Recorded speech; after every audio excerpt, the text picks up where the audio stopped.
Muy buenas tardes. Hoy iniciamos un ciclo de conferencias de Foro Séneca. Lo iniciamos con una personalidad muy relevante. Ahora hablaremos un poco sobre Juan Díez Nicolás, que creo que se puede hablar horas, pero intentaremos que esas horas las hable él y no nosotros. Pero primero os quiero contar un poco qué es esto de Foro Séneca.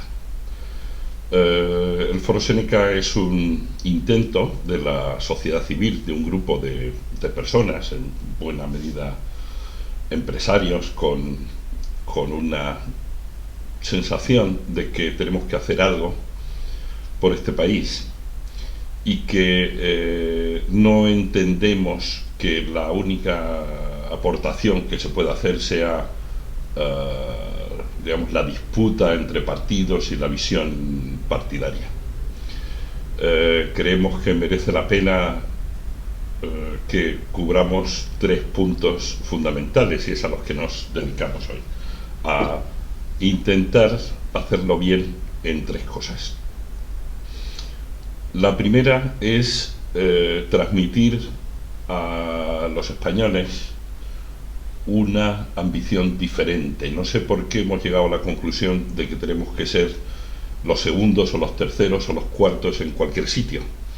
Creo que tenemos que entender en qué queremos y en qué podemos ser los primeros, que no los únicos, porque alrededor tendremos otros muchos pueblos, otras naciones, otros colectivos que quieren y deben aportar su parte, pero nosotros tenemos que entender en qué podemos ser los números uno. No es fácil, pero lo tenemos que entender para que esa sea nuestra ambición. Segundo, tenemos que salir de la visión fatalista de que solo hay las opciones que los partidos presentan, porque eso no es cierto. Tenemos otras muchas opciones. Por supuesto, nada es fácil, nada es una cosa que pensemos en 10 minutos, será complicado, pero las opciones que presentan los partidos, todos, son generalmente, como es lógico, las opciones que interesan a los partidos y a los españoles, a los ciudadanos, a los estudiantes, a los obreros, a los empresarios, a los artistas, a cualquier español nos pueden interesar y podemos estar dispuestos a hacer cosas diferentes. Y tercero, queremos aportar una visión más profunda, más detallada y más de matices sobre la realidad y sobre los planes del futuro.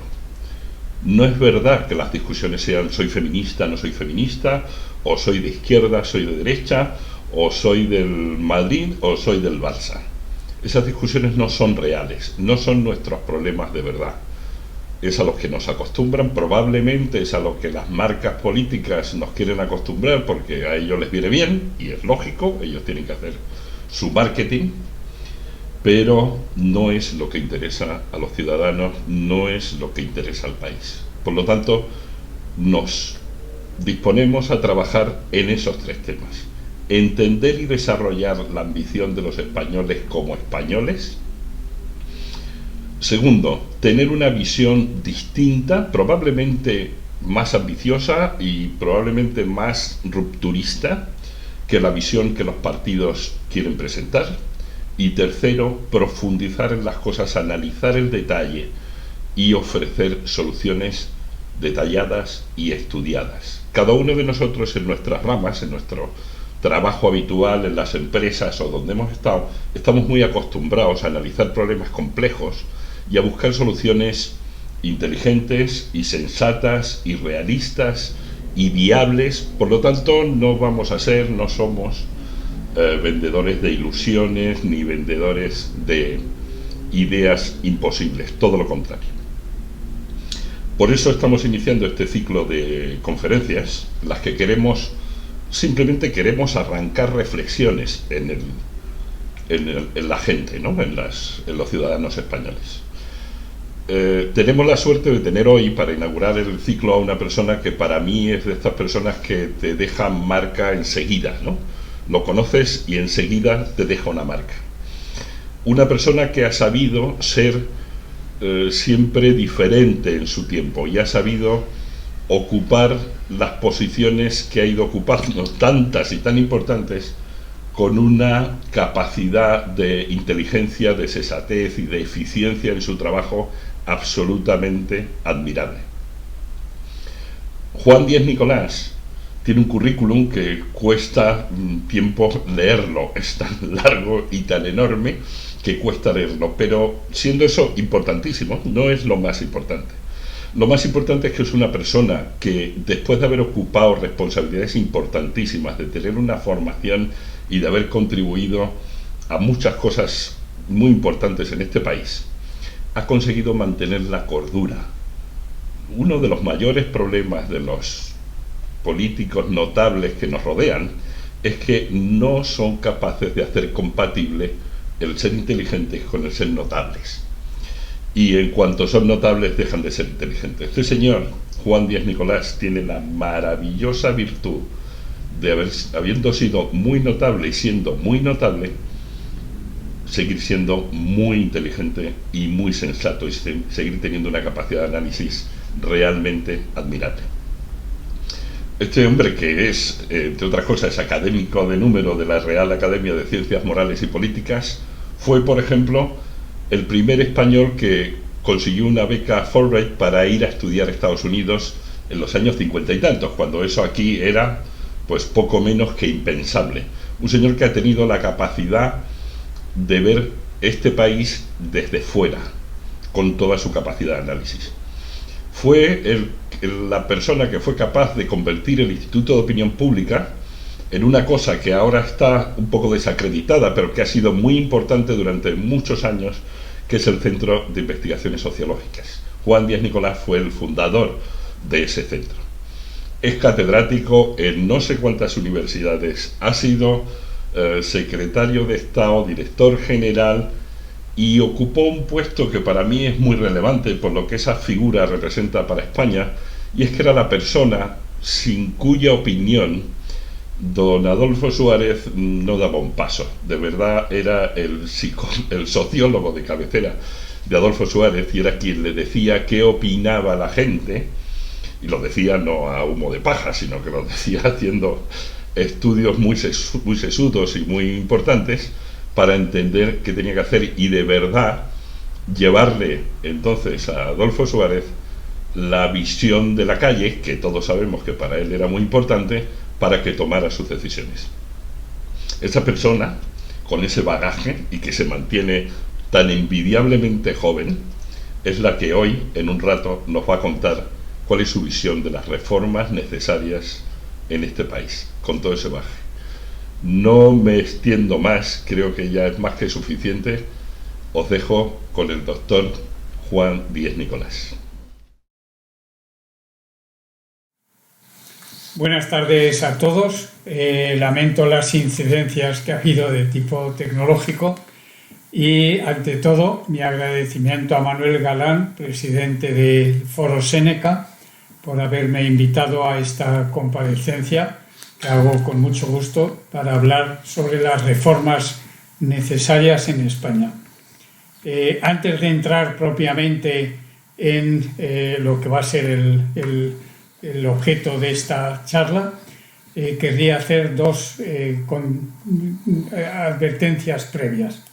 La primera de ellas es que esta no es una charla política ni a favor ni en contra de ningún partido político, ni siquiera de opción, sino que es lo que a mí se me ocurre, por la experiencia acumulada, que podrían ser unas reformas necesarias en todo nuestro sistema de división de poderes para garantizar una democracia de mayor calidad, de mayor contenido, y que de alguna forma se puede decir que casi todo lo que voy a enumerar después ya lo han pedido los partidos políticos.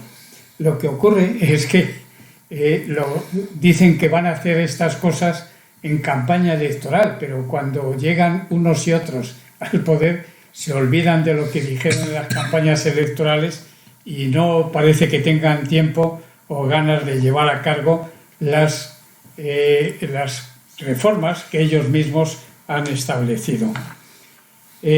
Sí quisiera decir que desde el punto de vista de los políticos, yo a lo que aspiro es a políticos que sean profesionales de algo, es decir, que sepan de lo que tienen que hacer, que es garantizar un mayor bienestar para los ciudadanos, desde las ideas políticas que cada uno tenga, pero el objetivo final debe ser una sociedad mejor para los ciudadanos. Y por tanto, además de ser profesionales, y no solo en política, sino en algo, yo pediría que sean honrados. La mayor queja que uno escucha de los ciudadanos de a pie es que quieren políticos que sepan y que sean honrados. Yo con eso, junto con buena parte de la opinión pública, me conformo. Creo sinceramente que las bases para poder hacer estas reformas tienen dos puntos de apoyo, que son cambio en la ley electoral, que es fundamental, porque todo lo demás, como vamos a ver, depende de cómo elegimos a los representantes. Y la segunda, los presupuestos, es decir, cómo el Estado lleva a cabo sus ingresos y cómo los gasta. Y esto pues es algo tan simple como hacer la cuenta de la vieja que hacemos todos en nuestras economías personales.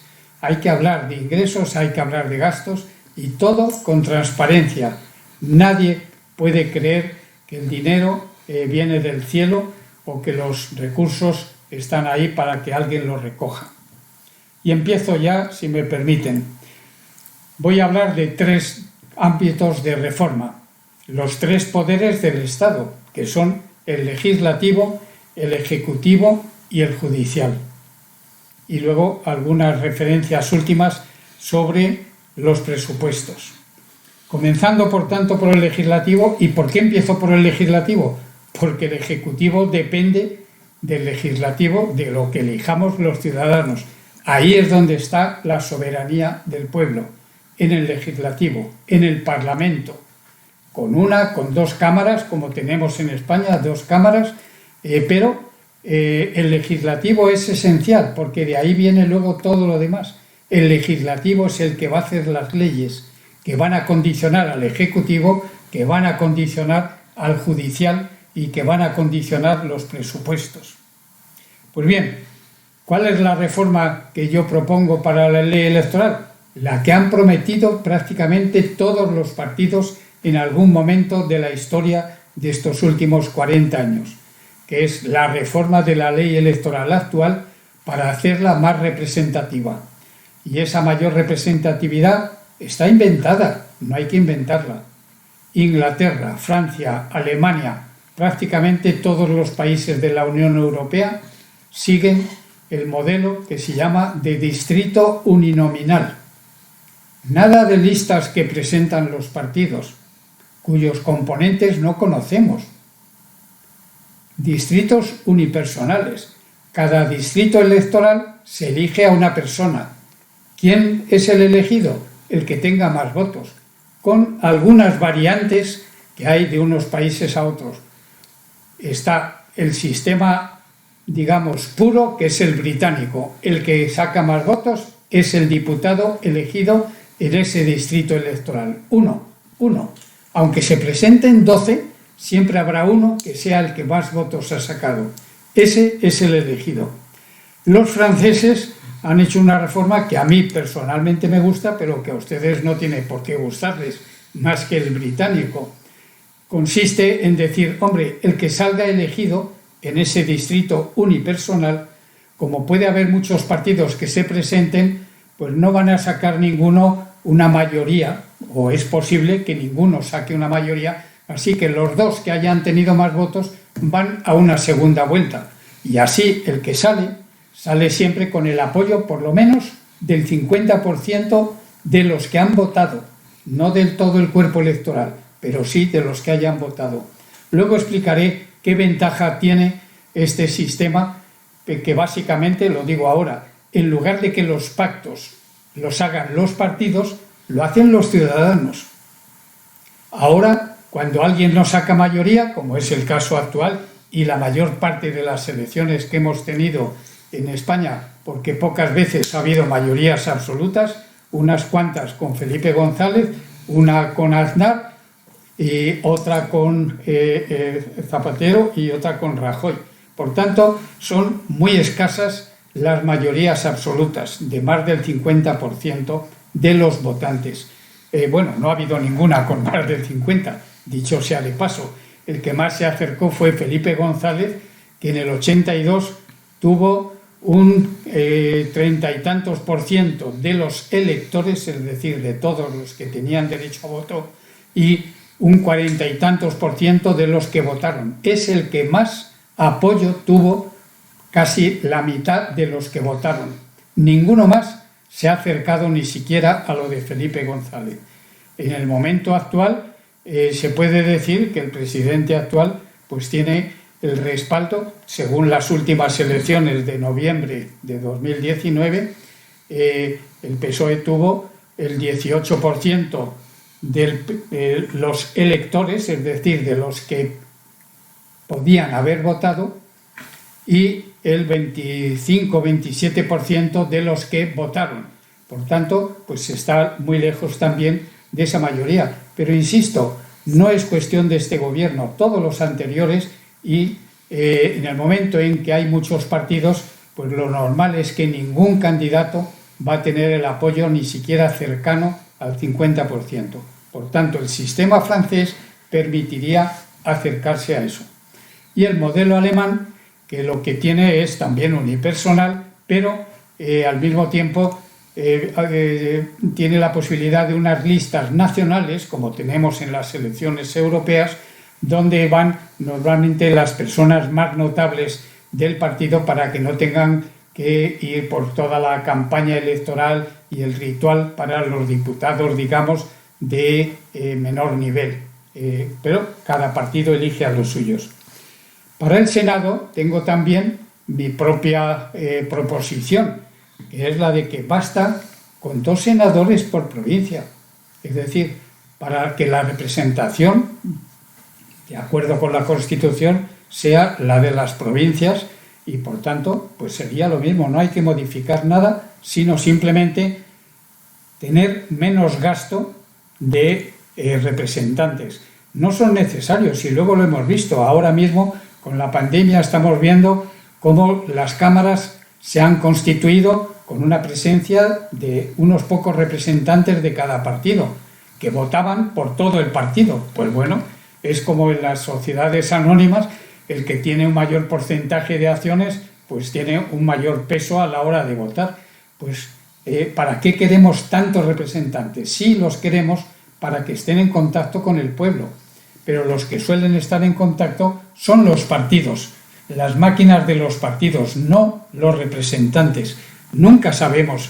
En España deberíamos y podríamos saber quiénes son nuestros representantes, pero nadie, como en Estados Unidos o en Inglaterra, sabe quién es su representante en el Parlamento, porque lo único que sabemos es el partido A, el B o el C.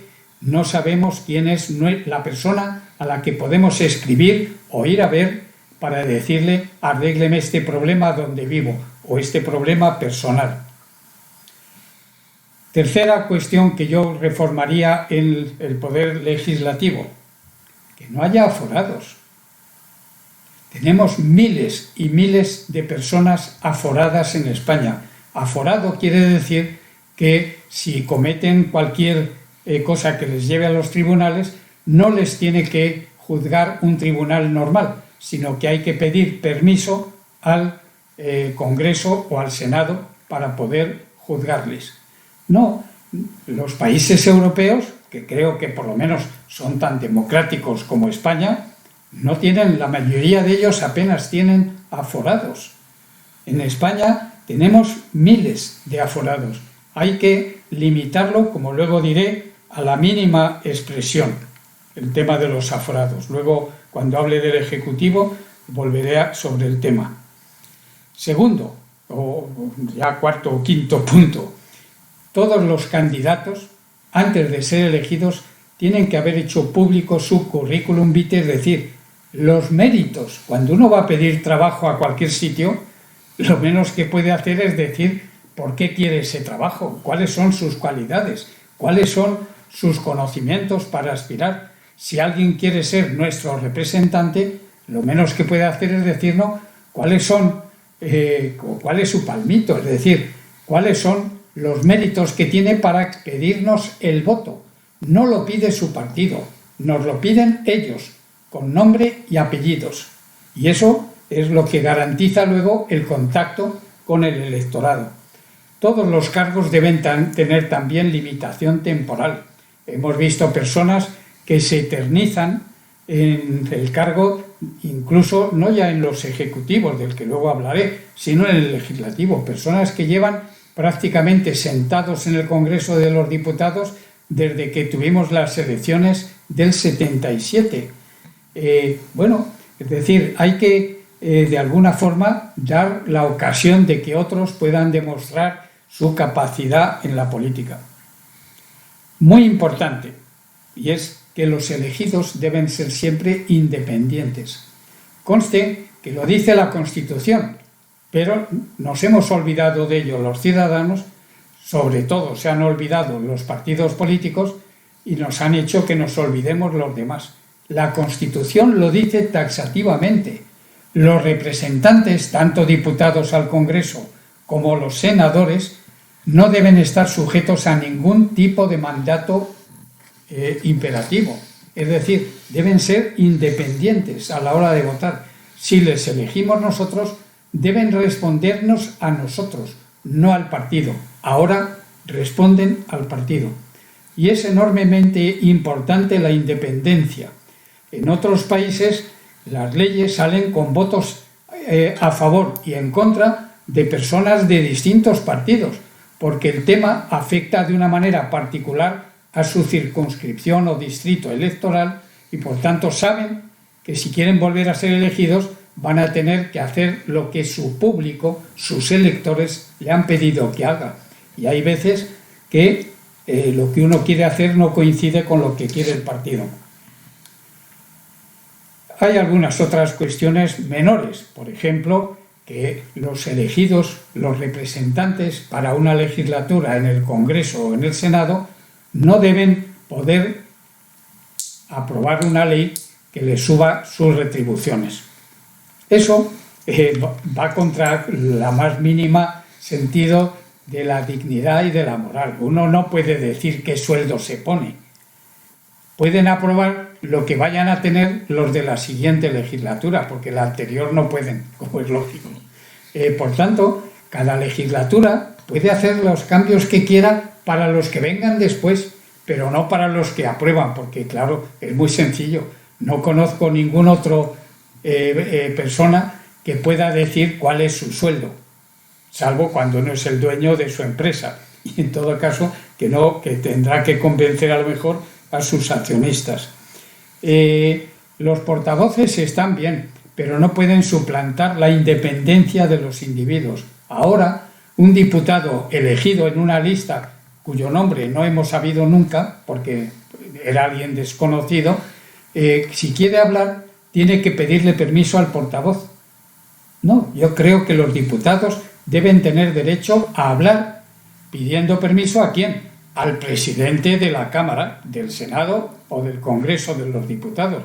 ¿Qué es eso de que el portavoz le permite a uno o no? No, es decir, cada uno, dentro del orden constitucional y del reglamento de las cámaras, pues puede tener derecho a hablar. ¿Cómo no lo va a tener?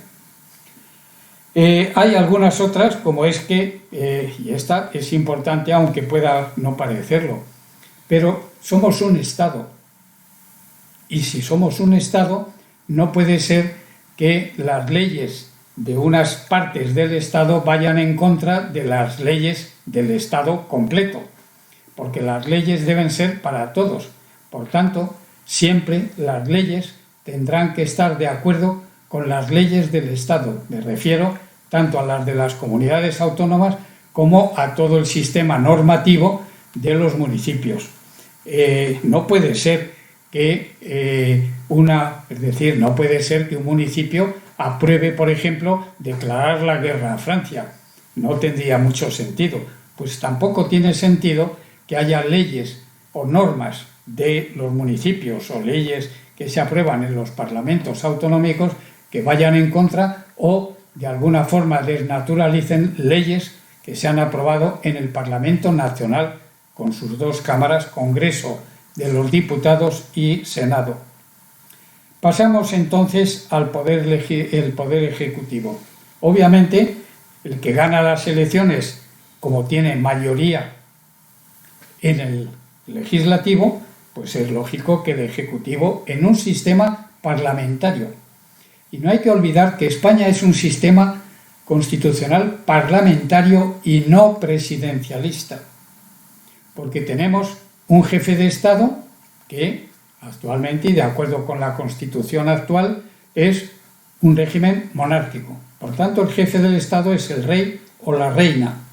Pues bien, el jefe del Ejecutivo no se debe llamar presidente. Eso debe estar absolutamente reservado para el momento en que España tuviera una república, entonces sería lógico que haya un presidente de la república. No va a haber un rey de la república. Pero, ¿por qué llamar presidente? Yo esto lo vengo diciendo desde el año 76-77. El presidente de gobierno, como llamamos ahora, se debe llamar, como en todas partes, o jefe de gobierno o primer ministro. La tradición europea en todas las monarquías, la holandesa, la belga, la noruega, la sueca, la británica, el jefe del Ejecutivo se llama primer ministro. No se llama jefe de gobierno. Incluso, y por tanto, en las repúblicas, como es Italia o es Francia, el presidente es el jefe del Estado. Pero el jefe del gobierno, en Italia, se llama presidente, es el único. ¿Por qué se llama presidente? Porque se llama presidente del Consejo de Ministros, que curiosamente es el nombre que se daba en España durante la República y durante la monarquía anterior. Es decir, el presidente del Consejo de Ministros. Pero nunca se ha llamado presidente de gobierno en ningún país europeo, ni siquiera en las repúblicas. Se llama jefe de gobierno.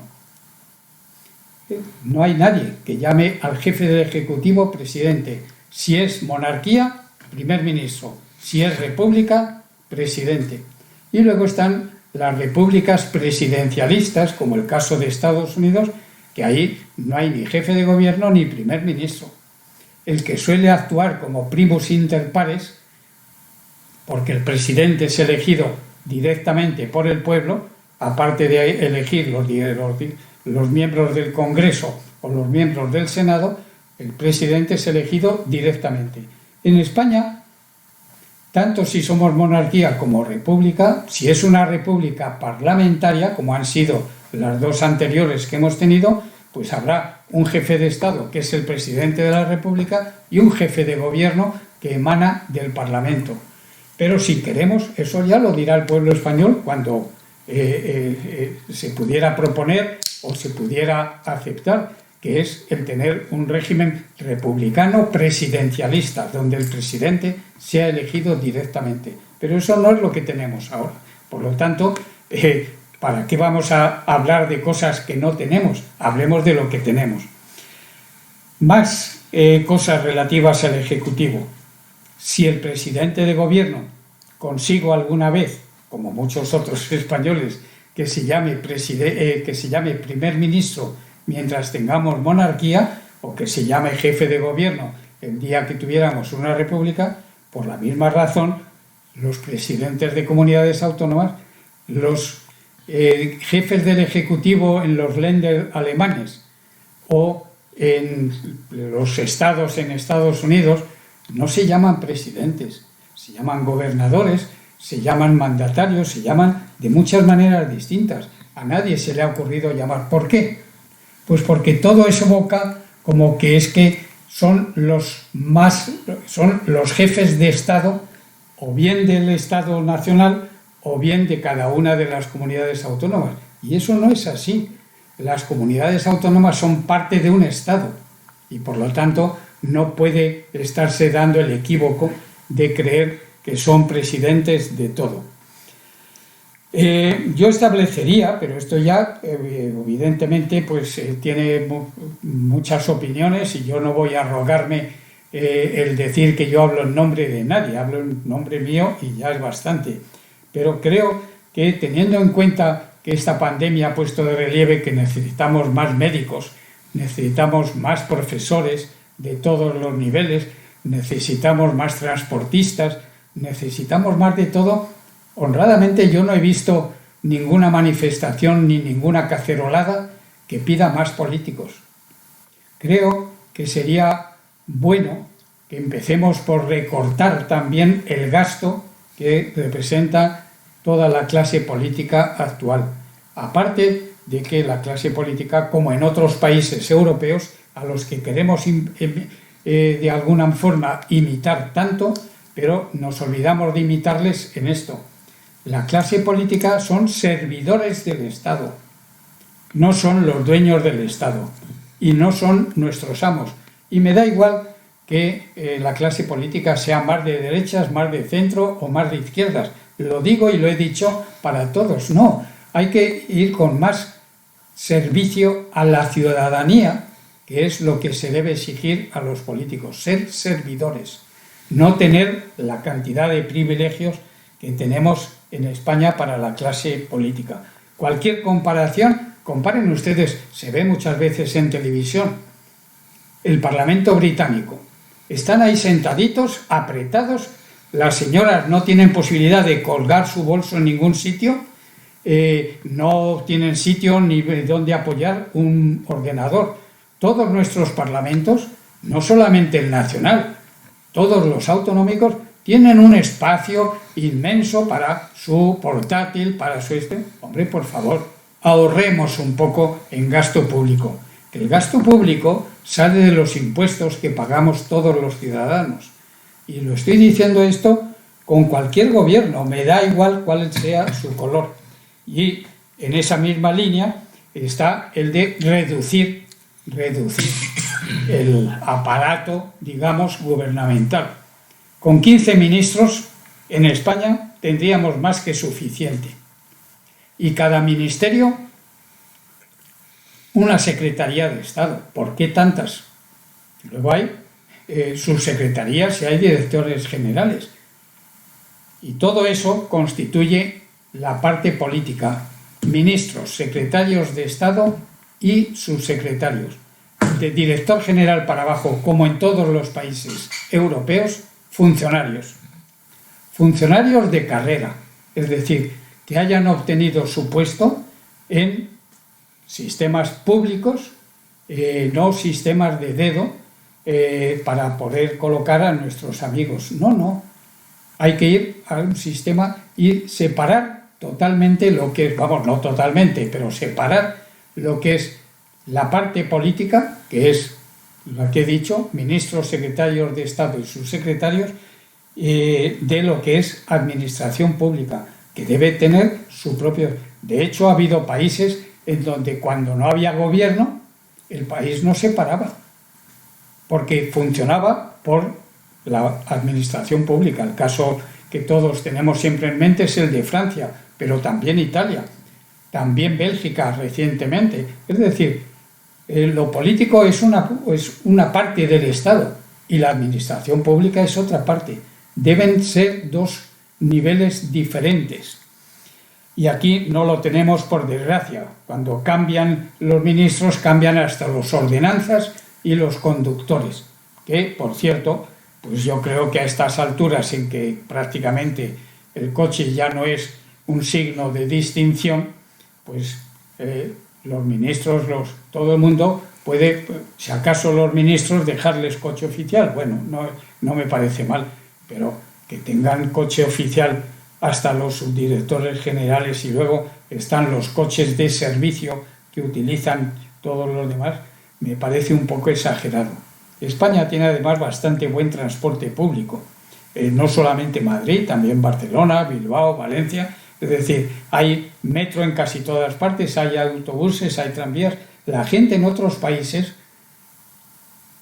incluso llegando a niveles muy altos como ministros, pues van incluso en bicicletas, no pasa nada. Aquí lo digo como ejemplo y para de alguna manera distender un poco mi charla, pero yo recuerdo que el único ministro que he visto en bicicleta fue a López Rodó en la primera conferencia internacional sobre medio ambiente, exactamente en el año 71, si no me falla la memoria, en Estocolmo. Y ahí sí se vio a Laureano López Rodó en bicicleta. No he vuelto a ver a ningún ministro en bicicleta. Sí he visto sus secretarios en moto, incluido yo mismo, si me permiten la broma. Pero, es decir, se puede utilizar el coche particular. No es obligatorio tener un parque automovilístico que no tiene ningún país de la Unión Europea. Cuando digo ninguno, digo ninguno. Lo he mirado. Creo que todos los cargos políticos, ministros, secretarios de Estado y subsecretarios, deberían pasar por una especie de un examen, que no es un examen de matemáticas ni de cultura, no, eso que llaman un screening en inglés, que es pues un ponerse al servicio de un comité del Senado. Los senados en todas partes se utilizan para ese tipo de cosas, porque suelen ser personas más serias, de mayor edad y con experiencia. Es decir, por lo menos tener una conversación en un comité abierto, público, en donde los senadores le puedan preguntar: ¿pero usted qué sabe de este tema como para aspirar a ser ministro o secretario de Estado de esta materia, de este ámbito? Es decir, algo como eso sería enormemente beneficioso para todos. Y lo que digo, lo digo para todos, no para alguien. La declaración jurada, que ya existe, pero una declaración jurada de verdad, que sea luego examinada y verificada por un comité del Senado, que diga si efectivamente se han declarado todos los bienes o se han declarado todas las conexiones con estas empresas o estos grupos de interés o por los otros. Incompatibilidades, no aforados. No tiene por qué haber aforamiento. No tiene por qué haber ningún aforamiento, no lo hay en otros países. No nos empeñemos en hacer lo que no hace nadie. Hay que prohibir el dedo. Sí, el nombramiento a dedo. En el nivel político, todo tiene que ser dedo. Salvo esa especie de comparecencia ante un comité del Senado. Pero, por supuesto, que un ministro debe decir, o un presidente de gobierno debe decir quién quiere que sean sus ministros, lógico. Pero el comité del Senado ya le dirá si en alguno de ellos ve algo que no le parece correcto. Pero eso, ahí el dedo funciona perfectamente, es su lugar. Pero de director general para abajo, no. No, porque se está utilizando y lo estamos viendo incluso ahora. Es decir, lo que hay que hacer es que cuando se ve que se necesitan funcionarios en un número determinado, sacar las plazas que sean a concurso. Yo lo he vivido en la universidad. Durante años, yo me encontraba como director del departamento que necesitaba profesores y me decían a contrato. Tenía que convencer a los profesores para que empezaran a dar clase en octubre cuando su contrato se firmaba en enero. Luego cobraban todos. Debo decir que nunca se quedó ninguno sin cobrar. Mentiría si dijera lo contrario. Pero cobraban 4 y 5 meses después. Hay que hacerlo si son necesarios, y lo que no puede ser es que algo sea necesario durante 5, 10, 15 años y no se saquen las plazas a concurso. ¿Qué diferencia hay? Que en el primero, es decir, cuando se utiliza el dedo, el nombrado a dedo se siente que tiene que complacer al dedo. Es decir, se siente obligado a complacer al que le nombró. En cambio, cuando se saca la plaza a concurso público, oposición o lo que sea, el que lo gana, bueno, a lo mejor está agradecido al que le llevó allí durante unos meses, incluso unos años, pero llegado un momento se siente libre. Todos los funcionarios públicos que yo he conocido, de todas las ideologías, desde la más extrema derecha hasta la más extrema izquierda, he conocido yo en mi vida administrativa muchísimos funcionarios de toda clase de ideologías. Y puedo decir que se sentían, o todos nos hemos sentido, libres. Siempre con algunas limitaciones, si uno aspiraba, pero, es decir, para que a uno le echaran de funcionario, había que cometer algún crimen, incluso algún crimen gordo, no cualquiera. Es decir, eso es lo que da libertad, el saber que tu plaza, tu puesto, podrás ascender de aquí o de allá, tener un sueldo un poco mayor o menor, pero no vas a dejar de ser funcionario público. Bueno, pues convirtamos, es decir, todo lo que ahora se gasta en esos contratados a dedo, hagámoslo con plazas que sean para concurso público. No aforamiento, por supuesto, debería haber cada subsecretaría, debería tener, yo creo, un máximo de 10 direcciones generales. Si es que ha habido una especie de explosión de cargos, no en este gobierno, en todos los anteriores, cada vez se ha ido expandiendo más los cargos para poder colocar, digámoslo así, a los amigos. Eso se llama en todas partes clientelismo político. No nos olvidemos, lo haga quien lo haga. Cualquier que haga eso es clientelismo político. Por favor, la función pública no está para eso. Finalmente, creo que hay que volver a revitalizar las llamadas comisiones reales, que las hay en todos los países que tienen monarquía, que son comisiones realmente independientes. La manera de ser independientes es que sean plurales y que cuando se nombra una comisión real para investigar algo, realmente investiguen, que no sea como hemos tenido las comisiones, las pocas que hemos tenido en estos 40 o 40 y pico años de democracia, realmente han sido comisiones muy controladas por el Ejecutivo de turno, que tenía lógicamente su mayoría en el Congreso de los Diputados. Para terminar, unas palabras, menos que en los anteriores casos, para el tercer gran poder del Estado, que es el Poder Judicial. En relación con el Poder Judicial se ha hablado mucho, sobre todo, de su independencia. Y todos los gobiernos y todos los partidos se quejan de falta de independencia en unos casos o dicen que son perfectamente independientes en otros. Como siempre, cada uno habla de la feria según le va. Pero si de verdad importa tanto la independencia, hay una fórmula muy sencilla, y me refiero a los presidentes de los altos tribunales. De manera más concreta, Tribunal Constitucional, Tribunal Supremo, el Consejo Superior del Poder Judicial, la Audiencia Nacional y los tribunales superiores de justicia de cada una de las 17 comunidades autónomas. Bueno, para estas personas habrá quien prefiera que sean elegidos por los ciudadanos, igual que se eligen los diputados o los senadores. Habrá quien pida que lo elijan los jueces. Habrá quien pida que los nombre el Parlamento como ahora. Bueno, o en fórmulas mixtas. Voy a decir lo que yo pienso sobre ese tema, que con cualquiera de esas fórmulas se puede tener independencia de los jueces. Y no es ningún secreto. Lo estamos viendo estos días en Estados Unidos. Los jueces son independientes cuando una vez nombrados lo son para toda la vida. Porque al serlo es lo mismo que he dicho antes de los funcionarios. Una vez que ya han sido nombrados y para toda la vida, ya no tienen por qué ser deudores del dedo o del sistema que les nombró.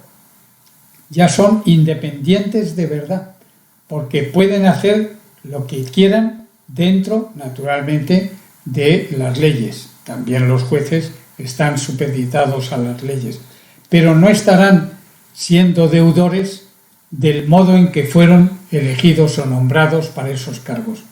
En todos los demás casos, pues la carrera judicial sabe muy bien cómo hacerlo. Es el nombramiento para toda la vida lo que realmente garantiza la independencia. Yo incluso buscaría alguna fórmula semejante a esta para los presidentes del Tribunal de Cuentas, del Banco de España, de la Comisión Nacional del Mercado de Valores y de algunos otros organismos autónomos que también quedan demasiado sometidos al poder ejecutivo de turno. Hay que buscar fórmulas que de verdad estos organismos dependan de muchos para poder ser independientes y sobre todo que no dependan del dedo o del modo en que fueron elegidos.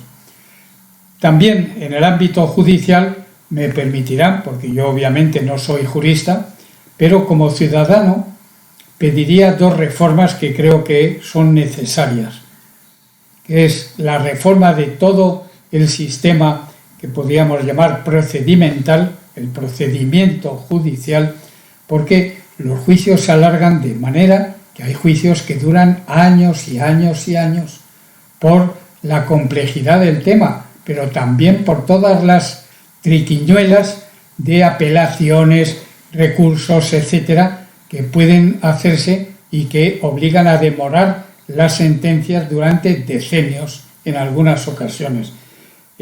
Como ciudadano, no como jurista, que no lo soy, pienso que la justicia, para serlo de verdad, tiene que ser suficientemente rápida, no solamente justa y ajustada al derecho, sino rápida, porque que por un crimen cometido hoy la sentencia venga dentro de 10 años me parece algo excesivo, porque ya nadie se acuerda ni por qué fue juzgada esa persona o esa institución. Por tanto, el procedimiento y la otra, el penal. La legislación penal requiere también ajustes a lo que es la actualidad y la vida moderna. El Código Penal ya se ha reformado varias veces y sin embargo hay leyes que están tan bien hechas que siguen ahí. La ley del régimen jurídico de la administración es del año 53 o 54, me perdonarán que no diga la fecha exacta, o 55 o 56, pero vamos, de los años 50, con 2 o 3 pequeñas enmiendas, ahí sigue,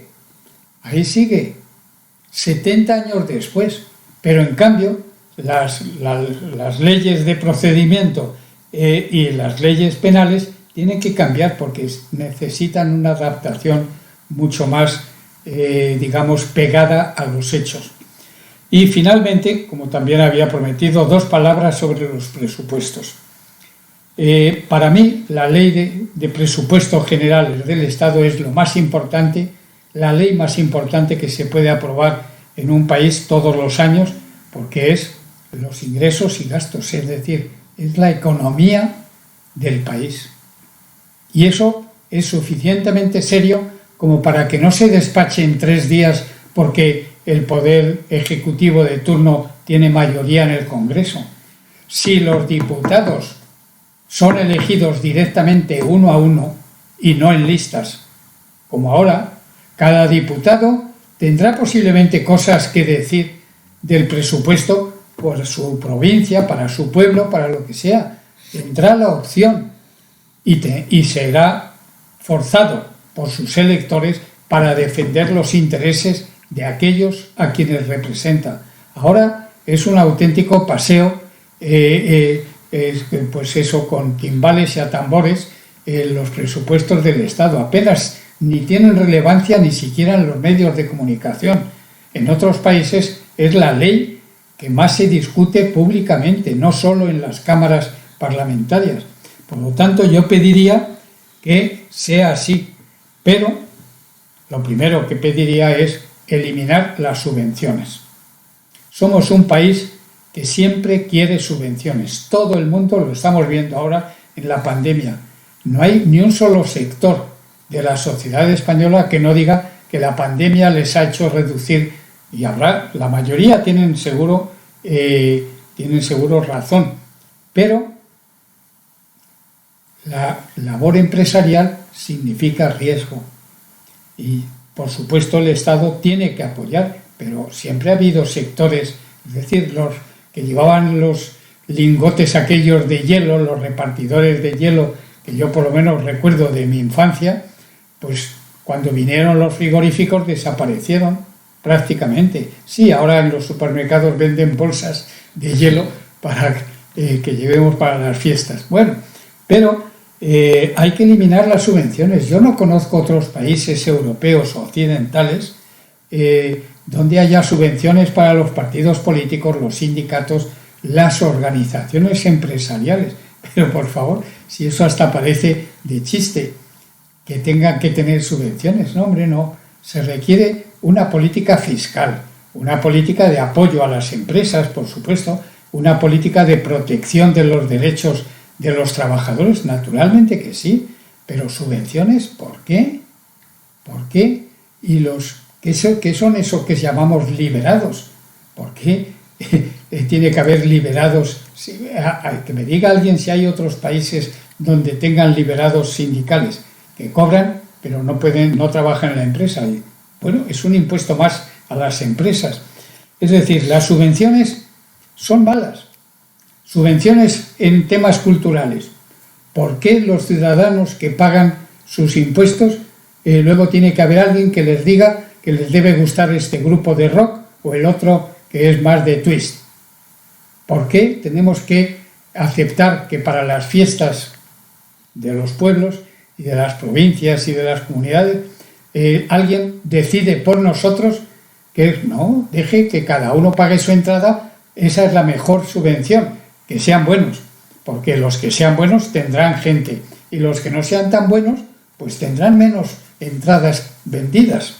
Es decir, no es que yo diga que la ley del mercado lo soluciona todo, pero en algunas cosas sí. Yo no veo por qué hay que subvencionar también en ciertas cosas. Para eso están las becas, están las ayudas, están los patrocinios de las instituciones, empresas, instituciones. Hay que dejar de decidir por los demás. Dejemos que los ciudadanos decidan por ellos.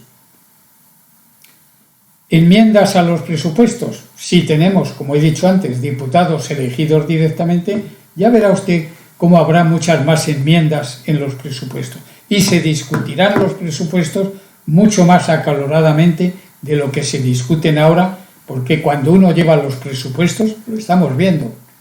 Si el gobierno actual no ha llevado los presupuestos a discutir al Parlamento, es porque teme no tener mayoría. Cuando tenga mayoría asegurada, los llevará. Y da igual lo que vayan los presupuestos, porque serán aprobados prácticamente sin discusión. Solo discutirá la oposición, pero perderá todas, porque si tienen mayoría, perderá las discusiones. Por tanto, no, hay que dejar que eso sea de una manera más absolutamente como es en otros países. Hagamos normal en España no solo lo que es normal en la calle, como decía Adolfo Suárez, sino lo que es normal en otros países europeos de nuestro entorno. La cuestión no es solamente ser iguales en que el café en España, una taza de café, cueste lo mismo que en Francia o en Alemania. No, eso es lo que podía ser distinto incluso. Y finalmente, y con esto acabo, el gobierno tiene que rendir cuentas, pero no solamente en los días esos que tiene control parlamentario, que honradamente, de verdad, creemos que estamos marcando doctrina, que cuando los partidos representados en el Parlamento quieren hacer preguntas, tienen que enviarlas por escrito. Los gabinetes y asesores de los ministros o de los interpelados tienen semanas, días, semanas o meses para preparar la respuesta. Y luego todo aquello es un teatro.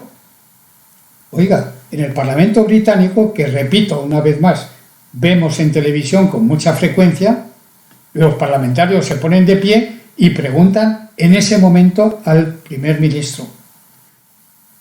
Y el primer ministro, pues con sus mejores conocimientos, contesta lo que puede y sabe.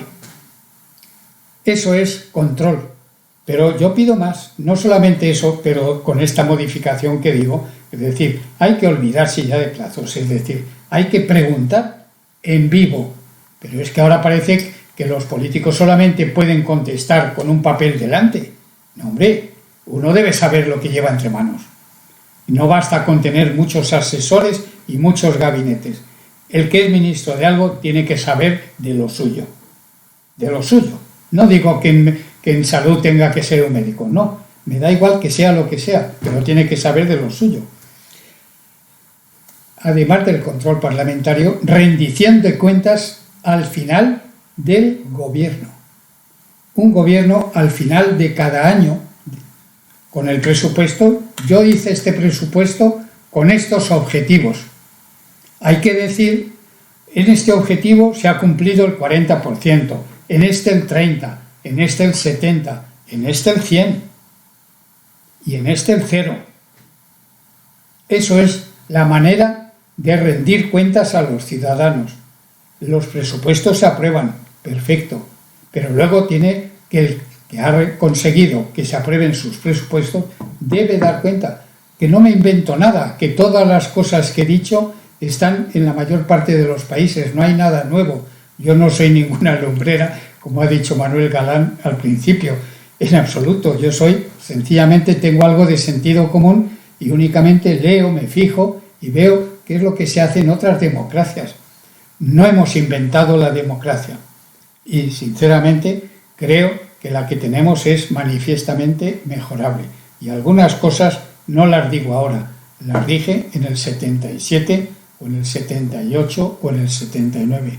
No me arrepiento de ellas. Las vuelvo a decir una y otra vez. Muchas gracias por su atención y, por supuesto, contestaré todas las preguntas que me hagan.